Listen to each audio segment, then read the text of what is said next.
At saka sabi nga ng asawa ko, gusto mo nito? Sabi sa akin, o sige, para pagka naiinsak sa'yo. Ito talaga gamit ito. Dito ka para.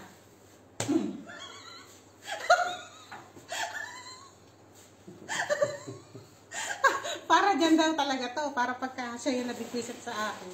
Papalayin ako sa tuwet. Nag-aayos na pala yung asawa ko ng mga gamit. Kasi ito ang basurahan. Itong basurahan ng ano. May murang basurahan. Pero syempre, dito tayo sa maganda. Kahit basurahan yan, that's yung cute. Oh. Ang ganito ang itsura niya. 752 rupees. 700. Ay, 700 lang pala. Pinapamahal ko pa. Ay, init. Ayan yan lang mga nabili ko. Sa halagang 500 mahigit.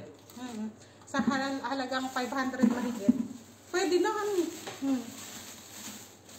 Pwede na yan. Hindi na rin lugi. Sabi ko, anong discount? Tapos binigyan kami discount yung 10 rupees kasi 2,710, diba? 2,7 na lang binayaran. Fixed price kasi sabi